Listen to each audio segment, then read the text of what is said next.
வணக்கம் நேர்களே. இன்னைக்கு நம்ம சந்திக்க இருக்கும் சிறப்பு மருத்துவர் யாருன்னு பார்த்தீங்கன்னா டாக்டர் பிரேம்குமார், போடியாட்ரிஸ்ட். அவங்க பார்த்தீங்கன்னா சென்னை கிரிம்ஸ் ரோடு அப்போலோ மருத்துவமனையில் இருக்காங்க. வாங்க அவர்களை சந்திக்கலாம். வணக்கம். வணக்கம்.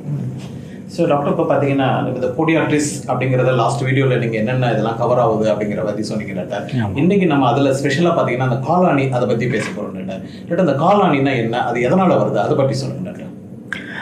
காலாணி ஒரு இயல்பாக எல்லா வயதினரும் ஒரு பிரச்சனை கூடிய ஒரு விஷயம். சிறு வயது ஸ்கூல் கோயிங் சில்ட்ரன் சொல்லுவாங்க. அதாவது பள்ளி பருவத்துக்கு போறவங்கல இருந்து வயசானவங்க உட்பட பார்த்தீங்கன்னாக்கா இந்த காலாணியில பிரச்சனையில அவங்க அவதிப்படுறாங்க. ஸோ இந்த கால் ஆணி தமிழ் வாக்கியத்தில் கால் ஆணி அப்படின்ட்டு காமனாக ஜென்ரலாக பேசுகிறாங்க. ஓகே. ஆனால் மருத்துவ சார்ந்து இதை பார்க்கும்போது பார்த்தீங்கன்னா கால் ஆணி 3 விதமாக நாங்கள் பிரிச்சுக்கிறோம். கால் ஆணி அப்படின்றது கான் அப்படின்னு சொல்லுவோம், கான் ஃபுட் அப்படின்னு சொல்லுவோம். ரெண்டாவது கெலாசிட்டி அப்படின்ட்டு காய்ப்பு அப்படின்னு சொல்லுவோம். காலில் தடிமன், தோல் தடிமன் ஆயிட்டு காய்ப்பு அப்படின்னு சொல்லுவோம். கால் மறு மூணாவது, இந்த வைரல் வாட் அப்படின்னு சொல்லுவாங்க. ஓகே. ஸோ இந்த 3 விஷயத்தையும் பார்த்தீங்கன்னா தமிழில் கால் ஆணி அப்படின்றது தான் பொதுமக்கள் அப்படிதான் இதை குறிப்பிடுறாங்க, அப்படிதான் எங்களை அணுகுறாங்க.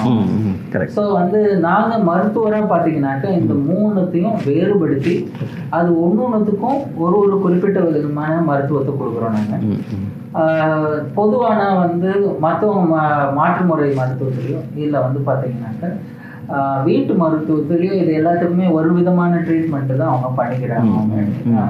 ஏதோ அவங்களுக்கு தெரிஞ்ச க்ரீமோ அப்ளை பண்ணுறாங்க. நாங்கள் இது பயாப்சி அப்படின்ட்டு ஒரு திசு பரிசோதனை மூலயமா அது மருவா இல்லை காய்ப்பா இல்லை கான்ஃபுட்டா அப்படின்ட்டு உறுதிப்படுத்தி அதுக்கேற்ற ட்ரீட்மெண்ட்டை கொடுக்க முடியும். அதாவது ஸ்பெசிஃபிக் ட்ரீட்மெண்ட் அப்படின்னு சொல்லுவாங்க. அந்த பிரச்சனைக்குரிய தீர்வை கண்டுபிடிச்சு அதுக்கேற்ற தகுந்த சிகிச்சை முறையை கொடுக்குறது. நான் குறிப்பிட்டது போல பார்த்தீங்கன்னாக்கா இந்த கால் மரு, கால் ஆணி, இந்த கால் காய்ப்பு இது எல்லாமே பார்த்தீங்கன்னாக்கா ஒரே மாதிரி தான் ப்ரெசன்ட் பண்ணும். அதாவது பார்க்கறதுக்கு ஒரே மாதிரி தான் தெரியும் உங்களுக்கு. ஸோ ஆனால் ட்ரீட்மெண்ட் வேற ட்ரீட்மெண்ட். எப்படி சொல்கிறேன் அப்படின்னாக்கா இந்த பாத மரு, அதாவது கால் மரு அப்படின்னு சொல்கிற ஒரு விஷயம் ஒரு virus infection, human papilloma virus அப்படின்ட்டு அந்த வைரஸோட பேர். இது காலில் செருப்பு இல்லாமல் இந்த கோயிலுக்கு, இந்த பீச் ஸ்டானம், அதாவது கடல் பரப்பு மணல் இதில் நடக்கிறவங்களுக்குலாம் பார்த்தீங்கன்னாக்கா அங்கேருந்து வைரஸ், மணலில் இருக்கிற வைரஸ் காலில் சின்ன கீரல் வழியாக உள்ளே போயிட்டு இந்த கால் பாத மரு உண்டாகும். இது டோட்டலாக ஒரு இன்ஃபெக்ஷன். ஆனால் இந்த பாத காய்ப்போ இல்லை கான்ஃபுட்டோ பார்த்தீங்கன்னாக்கா இதுக்கும் இன்ஃபெக்ஷனுக்கும் தொடர்பே கிடையாது. ஸோ அப்படி இருக்க பட்சத்தில் எல்லாத்துக்கும் ஒரே விதமான ட்ரீட்மெண்ட் பண்ண முடியாது. இந்த பாத மரு, ஹியூமன் பேப்பிலோமா வைரஸில் சொல்கிற ஒரு விஷயம் பார்த்தீங்கன்னா அது ரொம்ப வலி கொடுக்கும். பேஷண்ட்டோ எழுந்து நின்னாக்கா ரொம்ப குத்துவாங்க. அவங்களுக்கு இயல்பான வாழ்க்கை முறையை நடக்கிறதுக்கோ அதுக்கே அவங்க ரொம்ப சிரமப்படுவாங்க. ஸோ அதுக்கு பார்த்தீங்கன்னா டோட்டலாக வித்தியாசமான ட்ரீட்மெண்ட். ஸோ இந்த கான்ஃபுட் அப்படின்றது அதுதான் குறிப்பாக பார்த்தீங்கன்னா ஆணிக்கால்னு சொல்கிறாங்க. ஸோ அது எப்படி வருது அப்படின்னாக்கா ஒரு கல்லோ முள்ளோ ஏதோ குத்துச்சு அப்படின்னாக்கா இந்த ஸ்கின் அந்த குத்தின இடத்த கவர் பண்ண ட்ரை பண்ணும். அந்த குத்தின இடத்தோட உள் சைடு அது புகுந்து வளரும் போது பார்த்தீங்கன்னா அந்த தோல் தடிமனாகி கால் ஆணி அப்படின்னு சொல்லுவோம். இதுவும் நடக்கும்போது வலியை கொடுக்கும். பட் இதுக்கும் இன்ஃபெக்ஷனுக்கும் சம்மந்தம் கிடையாது. இந்த காய்ப்பு அப்படின்றது இந்த எலும்பு மூட்டு, பாதத்தில் எங்கெல்லாம் எலும்பு இருக்கோ மூட்டு இருக்கோ அங்கே தான் அதிகமாக வரும். மற்ற இடத்துல இந்த காய்ப்பு வரவே வராது. ஆனால் இந்த மருவும் பாத மருவும் இந்த கான்ஃபுட்டும் பார்த்தீங்கன்னா எந்த இடத்துல வேணாலும் வரலாம், அடிப்பாதத்தில். ஆனால் இந்த காய்ப்பு பார்த்தீங்கன்னாக்கா இந்த மூட்டு ஜாயின்ட்ஸ் இருக்கு பார்த்தீங்களா, இந்த காலில் அந்த இடத்துல தான் இது வரும். இது குறிப்பாக பார்த்தீங்கன்னாக்கா வயதானவங்களுக்கும் சர்க்கரை நோயாளிகளுக்கும் இந்த காய்ப்பு வரும். உங்களுக்கு இந்த ரொமட்டாய்டு பிரச்சனை இருக்கிறவங்களுக்கும் பார்த்தீங்கன்னா காலோட ஷேப்பு, அதோட பாதத்தோட அச்சுலாம் மாறும்போது அவங்களுக்கு அந்த பாதத்தோட அடியில் இந்த காய்ப்பு வர்றதுக்கு வாய்ப்பு இருக்கு. இந்த காய்ப்பு பார்த்தீங்கன்னாக்கா அவங்களுக்கு வலியை உண்டாக்கலாம். இந்த காய்ப்புக்கு ட்ரீட்மெண்ட் வேறு, கானுக்கு ட்ரீட்மெண்ட் வேறு, பாத மரவுக்கு ட்ரீட்மெண்ட் வேறு. ஸோ இதை வந்து தமிழில் பொதுவாக வந்து ஆணிக்கால் அப்படின்ட்டு ஒரே ஒரு வாக்கியத்தில் சொல்கிறாங்க. அது வந்து நடைமுறையில் அவங்க அப்படி பயன்படுத்தினாலும் மருத்துவத்துறையில் வந்து நாங்கள் வேறுபடுத்தி அதுக்கு ட்ரீட்மெண்ட் கொடுக்குறோம். எஸ். இப்போ பார்த்தீங்கன்னா அந்த காலானிலே நீங்கள் இவ்வளோ எக்ஸ்பிளைன் பண்ணி சொல்லியிருக்கீங்க. ஆனால் காமனாக பார்த்தீங்கன்னா ஒரு பீப்புள் நான் நிறைய பேர் பார்த்துருக்கேன். என்ன பண்ணுவாங்க, அந்த கால் கீழே வைக்கும்போது குத்துற மாதிரி இருந்தாலோ வலிக்கிற மாதிரி இருந்தாலும் உடனே என்ன பண்ணுவாங்க, அவங்களுக்குள்ள டிசைட் பண்ணிக்குவாங்க எனக்கு காலனி வந்திருக்கு அப்படின்ட்டு. என்ன பண்ணுவாங்க, ஒரு மெடிக்கல் ஷாப்பில் போயிட்டு ஒரு ப்ராசர் வாங்கி அவங்களே மேனேஜ் பண்ண பார்ப்பாங்க. பட் அது கரெக்டான மெத்தட் இல்லை. அதாவது இந்த கார்ன் பிளாஸ்டர் அப்படின்னு விற்குது, நீங்கள் சொல்றது கரெக்ட் தான். அது கார்ன் பிளாஸ்டர் என்ன பண்ணுவாங்க, வட்ட வடிவில் இருக்கும் உங்களுக்கு. அந்த ஆணிக்கால் எங்கே இருக்குதோ அதை சுற்றி அவங்க ஒட்டிப்பாங்க. அது அந்த கார்ன் பிளாஸ்டரை பற்றி சொல்லணும் அப்படின்னாக்கா அது ஒரு தற்காலிக நிவாரணி அப்படின்னு தான் நான் சொல்லுவேன் நான். ஸோ அதை சுற்றி ஒட்டும் போது பார்த்தீங்கன்னாக்க அந்த அதாவது ஆணியில் வர அழுத்தத்தை அந்த பிளாஸ்டர் வாங்கிக்கிறதுனால அந்த வலியை மட்டும் அந்த கார்ன் பிளாஸ்டர் தற்காலிகமாக குறைக்க முடியும். அது ட்ரீட்மெண்ட் முறை கிடையாது, அது ஒரு நிரந்தர தீர்வும் கொடுக்காது உங்களுக்கு. ஸோ வந்து பார்த்தீங்கன்னாக்க இதை வந்து போடியாட்ரிஸ்ட் மருத்துவரை நீங்கள் பார்த்தீங்கன்னா முதல்ல அது கான் அப்படின்ற ஒரு விஷயம் நான் சொன்ன உட்பிரிவில் எதில் வருது அப்படின்ற தெரிஞ்சு அதுக்கு தகுந்த முறையான ட்ரீட்மெண்ட் எடுக்கிறது தான் கரெக்டான ஒரு அணுகுமுறையாக இருக்கும். டாக்டர், இன்னும் சில பேர் நான் பார்த்துருக்கேன் டாக்டர், அந்த காலாணி வந்துட்டு அந்த மருத்து போன இடத்த பார்த்தீங்கன்னா அவங்களே பிளேடை வச்சு ஒரு கத்தியை வச்சுட்டோ வெட்டி எடுப்பாங்க டாக்டர். பட் அதெல்லாம் வந்து கரெக்டான மெத்தடா டாக்டர்? அது வந்து மருத்துவ ரீதியாக பார்த்தீங்கன்னா அது ஒரு தவறான ஒரு அணுகுமுறை. அது இது என்னுடைய பேஷண்ட்டும் இந்த மாதிரி வந்து பார்த்தீங்கன்னா அவங்க பக்கத்தில் பிளேடு வாங்கியோ அதை சுரண்டி அதுக்கு அது ஒரு தீர்வு முறையாக அவங்க பயன்படுத்துகிறாங்க. இது ஒரு தவறான ஒரு விஷயம். அது நிறைய டைம் வந்து அது செப்டிக் ஆச்சு அப்படின்னாங்க, அது இன்னும் வந்து அது மாறான விளைவுகளை அது கொடுக்குறாங்க. குறிப்பாக வந்து சர்க்கரை நோயாளிகளை வந்து இந்த மாதிரி பிரச்சனைக்காக அவங்க இந்த மாதிரி வைத்திய முறைகள் அப்படின்னு நினச்சிக்கிட்டு இதெல்லாம் செய்கிறாங்க. அது வந்து இதனாலே வந்து அவங்களுக்கு இன்ஃபெக்ஷன் ஆகி செப்டிக் ஆகி பாதத்தில் ஒன்றும் பெரிய பிரச்சனைகள் வந்ததெல்லாம் நான் பார்த்துருக்கேன். ஸோ வந்து இதை வந்து முற்றிலும் பேஷண்ட் வந்து இந்த நிகழ்ச்சியின் வாயிலாக நான் சொல்கிறேன். அவங்க வந்து நாங்கள் யூஸ் பண்ணுற பிளேடு பார்த்தீங்கன்னா ஸ்டெரைல் பிளேடு அப்படின்ட்டு நுண்ணுயிர் கிருமிகள் எதுவுமே இல்லாமல் ஒரு சுத்தமான பிளேடை யூஸ் பண்ணுவோம். அவங்க வந்து வெளியில் கிடைக்கிற பிளேடெல்லாம் பார்த்தீங்கன்னாக்கா அந்த மாதிரி அது ஸ்டெரைல் பிளேட் கிடையாது. ஸோ அதை வச்சு அவங்க சுரண்டும் போது பார்த்தீங்கன்னாக்கா ரெண்டு விஷயம் நடக்கலாம்.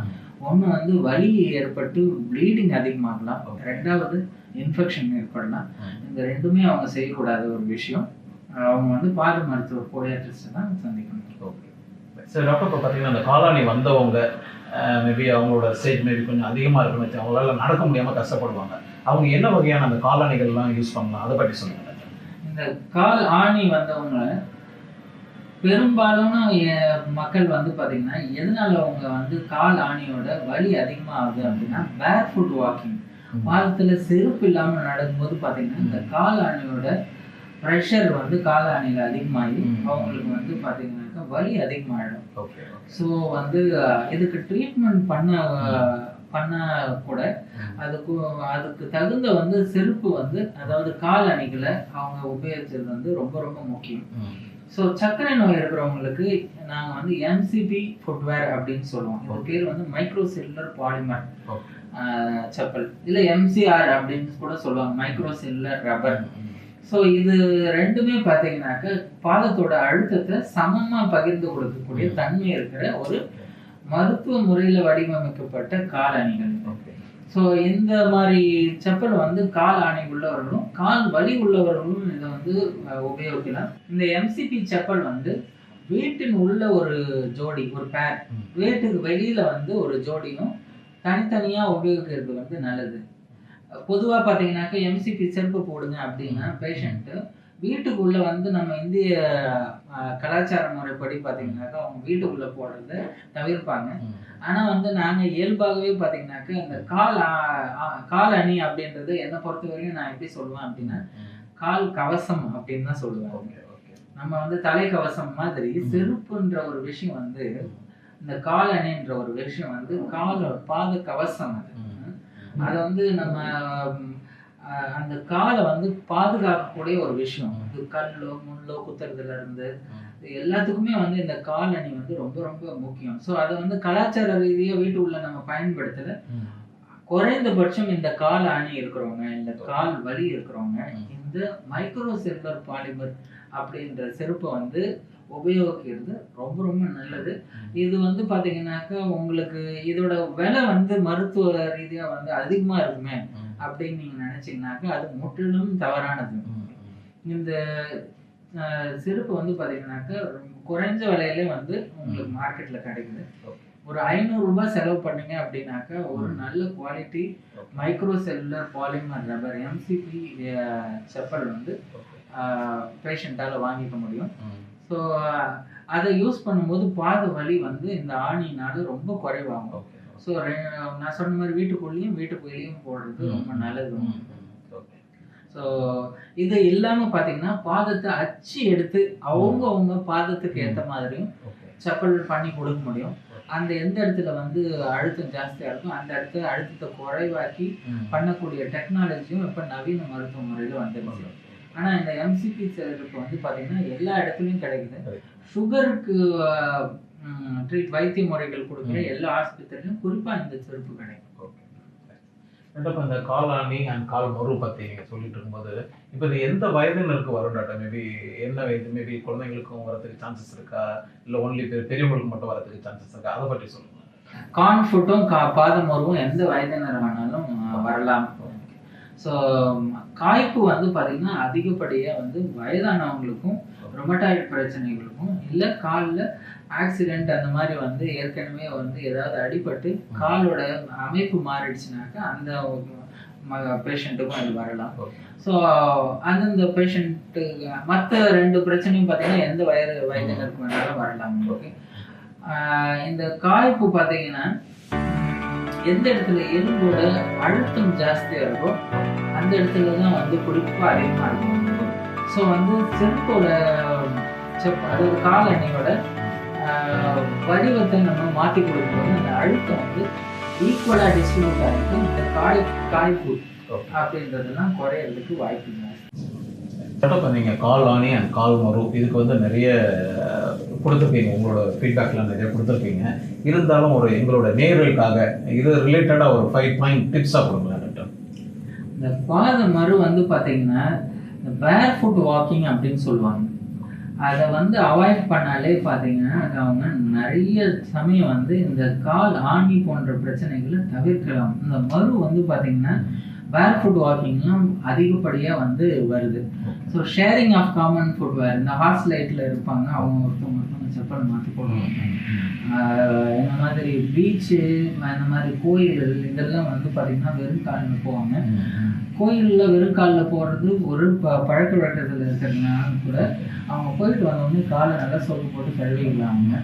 ஸோ இந்த மாதிரி வந்து பேர் ஃபுட் வாக்கிங் காலணிகள் இல்லாமல் நடக்கிறத குறைச்சிக்கணும். குறைச்சிக்கிட்டாலே இந்த மறுநாள் வர கால அணியை வந்து கம்மி பண்ணிக்கலாம். இந்த காய்ப்புனால வர கால அணி வந்து நான் சொன்ன மாதிரி சர்க்கரை நோயாளிகளுக்கும் ரொமட்டாய்டு பிரச்சனை இருக்கிறவங்களுக்கும் அழுத்தம் பாத அழுத்தம் மாறும்போது இது வருது.